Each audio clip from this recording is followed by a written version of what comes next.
The First Minister's reply to the debate. Llywydd, diolch yn fawr, and thank you to all members who've taken part in what I think has been an excellent and passionate debate. Brexit has been an engine for constitutional innovation, and this afternoon, for the first time, we are jointly, in all different places, debating with the Scottish Parliament on an identical motion placed by the two governments before the two parliaments. And we're doing that for a very important reason. Because by acting uniquely in this way, we hope that our votes tonight will put further pressure on the Prime Minister to do the right thing, to live up to the responsibilities that have been placed in her hands, and to act in a way that defends the interests of families and working people in Scotland and in Wales. Now, in recent months, the Welsh Government and the Scottish Government have been clear that no deal would be a catastrophic outcome. And as members have made it clear here this afternoon, that's the proposition that we are debating this afternoon. That is the possibility that we are united in our cause in Scotland and in Wales to say to the UK Government to take decisive action to ensure that no deal cannot be the way in which we leave the European Union. I made a joint statement with the First Minister of Scotland last month. We called on the Prime Minister to take no deal off the table and seek an immediate extension to the Article 50 process. Members in this chamber said, when we debated it on the 7th of February, that there was no time to waste. But the Prime Minister has done exactly that.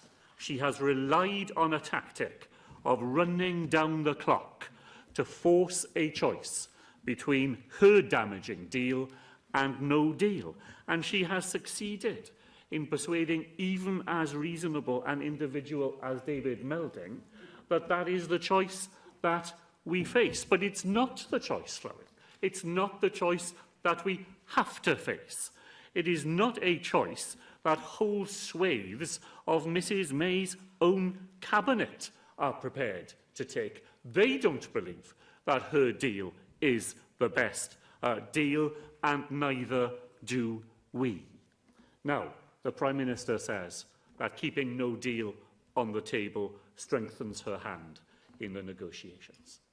How she is able to cling to that outdated and failed proposition is a matter of amazement to many.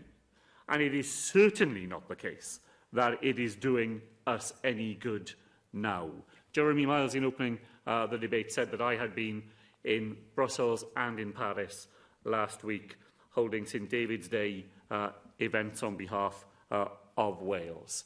I was taken aback by the extent to which people who are friends of the United Kingdom said to me that the Prime Minister's decision to vote for the Brady Amendment had punctured whatever credibility she still had. Here was a Prime Minister who struck a deal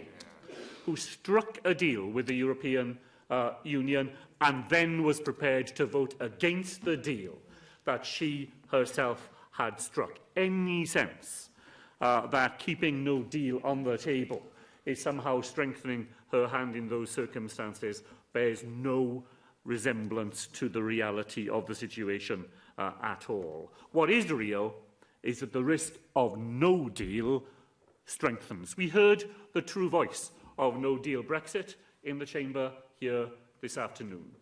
For Mark Reckless, the decision of people in a referendum in 2016 is so absolute that he would, as Carwyn Jones said, be happy to take us off a cliff in the dark and without a torch.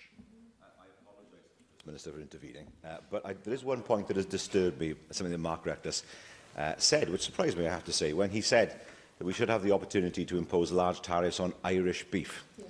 that is the case, that means tariffs between the UK and Ireland, it means customs, it means a hard border, it means the ending of the Good Friday Agreement and the jeopardising of peace on our neighbouring island. Do you agree that that is not a price that is anything worth remotely paying in order to get Brexit through? I absolutely agree with what the member for Bridgend has said, and it is in the recklessness of that sort of proposition that you see what a no-deal Brexit would mean. It's carelessness about peace on the island of Ireland. It's willingness to sacrifice whole swathes of the Welsh economy in pursuit of that ideological end. I think you advised another member of the number of times that they had spoken in the debate. You can't allow that to be said about me. Considerably more latitude has been allowed there. Instead, Llywyd, the member can shout at me from the standing position, but I'm not doing anything to appease him in this debate. Instead, Llywyd, I agree absolutely with what my colleague Alan Davies said. Democracy is the right to disagree. It is the right to be in a minority and to continue to argue for your cause. It is the opposite of the absolutist view that in one single vote the winner takes all and the winner holds all in perpetuity. That is the negation of democracy. But it is that absolutist view that means that in the hands of those who hold those views, we are heading to that cliff, and that cliff edge only 24 days away from now. So, as you have heard, the Government will vote against the Plaid Cymru amendment, not because of the arguments made in favour of it, but because I believe it puts tactics ahead of strategy. The strategic aim today is for parties on the progressive left of politics, in Wales and in Scotland, to vote together in favour of propositions which have already been endorsed here in this Assembly and which become more urgent with every single day. The force of that argument will be significantly strengthened by the endorsement of an identical motion in both Parliaments. That's why we will vote against the Plaid Cymru amendment, because were it to pass, it will dilute the impact of parliamentary unanimity. It would be used by the Conservative government to suggest that Wales and Scotland are, after all, not united behind the propositions put in front of the two parliaments by two very different governments, but governments of one mind on the matters put before members here today. I agreed with Lynn Eagle that we need to be clear and we need to be unequivocal. That's why we must not vote for an amendment that introduces equivocation between this National Assembly and the vote that will be held in the Scottish Parliament. I agree with Alan Davies that this is our opportunity to demonstrate a solidarity in the face of a threat that otherwise has the danger of a broken Britain. In Scotland, opposition parties with every bit as much of belief in a second referendum as Plaid Cymru have been willing to make those points in the debate, but not to seek to obscure the force of a single motion through amendment. Here is what my colleague Richard Leonard said in that debate when he talked about the path that Mrs May has followed, and said then that when she fails, then there is no choice but to go back to the people in a public vote with a credible leave option as well as a remain option on the ballot paper. It's not because we disagree with the sentiments, but because we want to send one single united message on these matters from this Parliament and from the Scottish Parliament too. Did the leader of the Scottish Labour Party also not say that his preference is for a revised deal? And is that a position of the Welsh Labour Party? Well, the position of the Welsh Labour Party is the position that our party and his party signed up to together. That's the position. It is not such an incredible matter that the Plaid Cymru leader wants to shake his head at me at a set of propositions which his party signed up to in this Assembly when he set out a set. Yeah, we'll do it. The question one more time. that was put to the leader of the Labour Party is, what is his preference for a people's vote or for a revised deal? He said a revised deal. We're clear that our preference is for a people's vote. What's your position? My position is the position that your party and my party signed up to together. That's my position. Now, it's not your position because you moved away from that position. But my position is that there was a deal to be done, a deal that would have protected the Welsh economy and jobs. It's a deal that you signed up to, your party signed up to. It may not suit you now, but it suited you then. Today you change your mind, that's fine. I don't mind that at all. Absolutely, it's called democracy, and you're entitled to change your mind. What you're not entitled to do is to suggest that somehow the position that we take, which was the position you took, is somehow not to be supported. The position I take is the position I've said time after time, and it's why we won't vote for his amendment, because actually, in the end, what he is interested in is this sort of petty political point scoring, this sort of tactical nonsense that he indulges in here in the floor of the Assembly. My position is this: let a deal be done. If a deal can't be done, then it has to go back to the people. Then we're in favour of people's vote. That's the position we support. I say it again, I've got no difficulty with it whatsoever.